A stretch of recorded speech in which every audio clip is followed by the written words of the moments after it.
Tecnologia, progresso, evolução. Desde a pré-história, os seres humanos vêm criando novas maneiras de facilitar a própria vida. Hoje em dia, com a ajuda da ciência, podemos nos comunicar instantaneamente, percorrer longas distâncias sem perder o fôlego, produzir substâncias para todos os usos imagináveis ou simplesmente tomar banho quente no inverno e água gelada no verão. Mas nem tudo são flores e o progresso tecnológico também tem seu lado ruim. Poluição, esgotamento de recursos naturais, desigualdade social e até guerras. No programa de hoje, vamos falar de algo que tem a ver com os dois lados dessa história. Prepare-se, chegou a hora de você conhecer um pouco da magia negra do petróleo.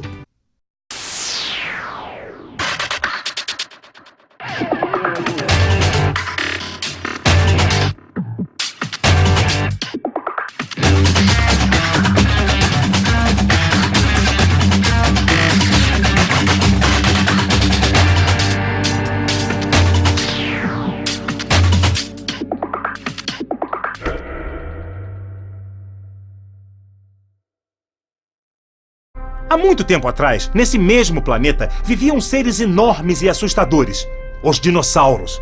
Eles dominavam a Terra e eram o topo da cadeia alimentar. Até que um dia, eles todos morreram. Peraí, eu conheço essa história, mas o que ela tem a ver com o nosso programa?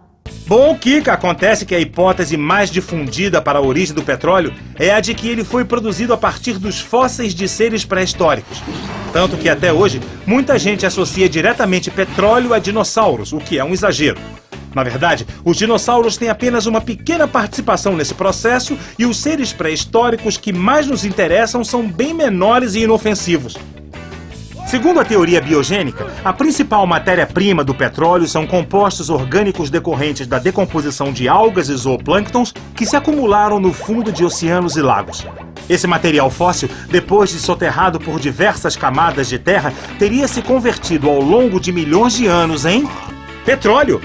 Mas nem todo mundo concorda com isso. Existe também a hipótese abiogênica ou inorgânica.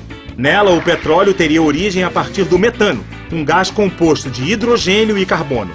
Alguns cientistas acreditam que durante a criação do nosso planeta, grandes quantidades de metano se formaram no interior da Terra. Esse metano, mantido sob altíssima temperatura e pressão, teria se transformado em uma mistura de hidrocarbonetos mais pesados, que seria então expulsa para regiões mais próximas da superfície. A biogênica significa de origem não biológica. Embora menos conhecida, a hipótese inorgânica tem ganhado força junto à comunidade científica nas últimas décadas. Todavia, o mistério em relação à origem do petróleo permanece. Seja como for, tanto uma versão quanto a outra chegam ao mesmo resultado. O petróleo é uma substância oleosa, altamente inflamável e com coloração que pode variar desde o incolor ou castanho claro até o preto, passando por verde e marrom. Seu cheiro é forte e característico e o contato direto com ele por tempo prolongado não é recomendável. Olhando assim, é difícil acreditar que esta seja a matéria-prima de tantos produtos fundamentais no nosso dia a dia. Mas antes de produzir qualquer coisa, o petróleo precisa ser retirado das profundezas da Terra. E fazer isso não é nada fácil. Na verdade, o petróleo até pode vir à superfície por conta própria, mas isso acontece raramente e em poucas quantidades. Normalmente é preciso extraí-lo do subsolo. E para fazer isso, existem essas enormes estruturas que usam algo similar a uma furadeira, mas muito maior. É isso aí. O primeiro passo do processo de extração do petróleo é a perfuração do solo. Isso pode ser feito em terra firme ou em alto mar, dependendo de onde estiverem as reservas petrolíferas. É bom lembrar que todos os depósitos de petróleo contêm também gás natural, que pode estar em fase gasosa ou diluído no petróleo, como acontece com o gás carbônico no refrigerante, sabe? O gás natural é formado majoritariamente por metano, que corresponde a pelo menos 70% da sua composição. Mais econômico e bem menos poluente do que a gasolina e o óleo diesel, o gás natural vem sendo cada vez mais utilizado como combustível para movimentar indústrias e veículos.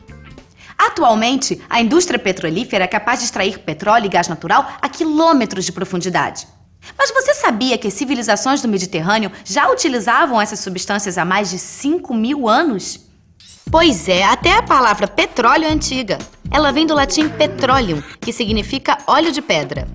A utilização de derivados do petróleo, como o asfalto e o betume, era comum na antiguidade. Os povos da Mesopotâmia, do Egito, da Pérsia e da Judéia faziam uso desses materiais em construções, pavimentação de estradas, vedação de embarcações e no aquecimento e iluminação de casas. Utilizava-se principalmente o petróleo encontrado na superfície, mas antes de 1000 a.C., os chineses já aproveitavam bambus para construir os primeiros poços de petróleo da história, com profundidade de cerca de 200 metros. O tempo passou e o progresso tecnológico permitiu que o homem continuasse descobrindo novas reservas de petróleo a profundidades cada vez maiores. É claro que ninguém é tatu para ficar cavando buraco à toa, e se a humanidade se lançou nessa busca frenética foi por um bom motivo. A partir de meados do século XIX, a ciência descobriu novas aplicações para o petróleo, que fez dele uma substância mais útil, valiosa e desejada. Para entender melhor essa revolução na história do petróleo, precisamos aprender um pouco mais sobre a sua composição química. O petróleo não tem uma fórmula. Na verdade, ele é uma complexa mistura que contém hidrocarbonetos e cuja composição pode variar bastante. É possível, no entanto, separar alguns componentes do petróleo para que eles possam ser aproveitados em aplicações práticas como combustíveis e plásticos. Esse processo recebe o nome de destilação fracionada e consiste em aquecer a mistura de hidrocarbonetos para poder separá-los de acordo com seus diferentes pontos de ebulição. Quanto maior a cadeia carbônica do hidrocarboneto, ou seja, quanto mais átomos de carbono ela apresentar, maior será a temperatura na qual ela irá vaporizar. Por exemplo, o gás natural, que se apresenta na forma gasosa abaixo da temperatura ambiente, tem entre 1 e 4 átomos de carbono por molécula. Já o óleo diesel, que contém mais de 18 átomos de carbono por molécula, só entra em ebulição por volta de 300 graus centígrados. A partir da destilação fracionada, são obtidos os principais subprodutos do petróleo. Alguns deles, como a gasolina, o óleo diesel e o querosene, podem ser usados diretamente. Outros constituem as matérias-primas de uma série de novos produtos, tais como plásticos, fertilizantes, tintas, medicamentos e etc. É comum um efeito cascata produtivo. Atualmente, a grande maioria dos produtos químicos obtidos em escala industrial são provenientes de derivados do petróleo e do gás natural. Esse é o caso de plásticos como o polietileno e o polipropileno, por exemplo, cuja matéria-prima é uma substância chamada nafta. Exatamente, Kika! Mas para que a nafta, obtida pela destilação fracionada do petróleo, seja transformada em plástico, ela precisa passar por uma série de processos químicos que nós vamos tentar resumir agora. Primeiro, ela é levada para centrais petroquímicas, onde são obtidos diferentes monômeros. Os monômeros são as unidades fundamentais de cada tipo de plástico. Depois, no processo de polimerização, as moléculas de monômeros se ligam para formar cadeias maiores. Assim são produzidos os diversos plásticos que encontramos no dia a dia. Hoje os plásticos estão presentes em todos os lugares. Todos! Por exemplo, neste prato, nesta colher, neste copo, neste casaco e até neste chiclete. Mas os plásticos derivados do petróleo são uma invenção relativamente nova. Para você ter uma ideia, até o início do século XX, objetos feitos de plástico sintético simplesmente não existiam. Além dos plásticos, outra invenção importante para a história do petróleo foi o desenvolvimento do motor a combustão interna, no fim do século XIX. Um motor a combustão aproveita as características inflamáveis de alguns derivados do petróleo para gerar energia e colocar máquinas e veículos em movimento.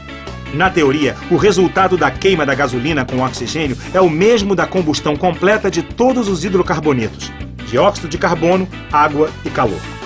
Isso por si só já seria motivo de preocupação, uma vez que o CO2 é um dos gases causadores do chamado efeito estufa. Todavia, quando a gasolina sofre combustão incompleta e prematura, o que acontece na maioria dos casos, ela libera uma série de subprodutos ainda mais nocivos à saúde e ao meio ambiente, como o monóxido de carbono, por exemplo. Não é à toa que os combustíveis fósseis em geral, e o petróleo em particular, são apontados como os principais responsáveis por problemas que vão da poluição do ar nas grandes cidades ao aquecimento global. Isso sem falar dos vazamentos de petróleo, que podem não estar tão presentes no nosso dia a dia, mas que também provocam um forte impacto ambiental. Seja como for, para a alegria de uns e tristeza de outros, a verdade é que o petróleo é uma fonte de energia não renovável. E como ele não vai durar para sempre, você pode se perguntar: o que vamos fazer quando o petróleo acabar de vez? Mas não se desespere. Já existem pesquisas científicas por fontes de energia alternativas e menos poluentes. Para saber mais, vamos conversar com quem entende do assunto. A queima do petróleo agrava o efeito estufa. E o aquecimento global é o pior problema ambiental da atualidade. O petróleo foi a energia mais importante do século XX. Certamente não será a energia mais importante do século XXI. Todos os países ricos e alguns países em desenvolvimento já estão investindo em alternativas aos combustíveis fósseis para obter energia limpa e renovável, biomassa solar, eólico, hidrogênio, etanol de segunda geração. O mundo hoje vivencia um impasse. Com combustível fóssil não dá. Queima progressiva de petróleo, carvão e gás é encrenca. A gente precisa descobrir outras alternativas. Queremos fazê-lo? Essa é a pergunta. Apesar de todos os problemas ambientais, a verdade é que nem todo mundo está interessado em deixar de usar o petróleo. Muito pelo contrário, sendo uma substância tão valiosa, ele continua atraindo a cobiça de muita gente. Só para você ter uma ideia, boa parte das guerras ocorridas a partir da segunda metade do século XX tiveram o petróleo como pano de fundo. A distribuição geograficamente desigual das reservas de petróleo é o motivo de alguns países produzirem muito e outros não. E o resultado você pode imaginar: conflitos econômicos, políticos e até militares. É importante ressaltar, porém, que grandes reservas de petróleo não são necessariamente sinônimo de riqueza. Alguns dos maiores produtores mundiais, como Angola, Iraque e a Venezuela, têm baixos índices de desenvolvimento e uma economia baseada apenas na exportação de petróleo. Riqueza que traz pobreza. Pode parecer um paradoxo, mas é, na verdade, um bom exemplo da natureza contraditória do petróleo. Afinal de contas, não é estranho que esse líquido viscoso e à primeira vista inútil tenha se transformado na principal matriz energética e industrial do mundo contemporâneo? Ou que ele represente ao mesmo tempo as maravilhas do progresso tecnológico e a perspectiva de um futuro sombrio? No programa de hoje vimos que depois da Idade da Pedra e da Idade do Ferro, vivemos atualmente na Idade do Petróleo. A questão é, por quanto tempo? Talvez a nossa dependência continue até que a última gota do planeta seja aproveitada. Ou talvez não.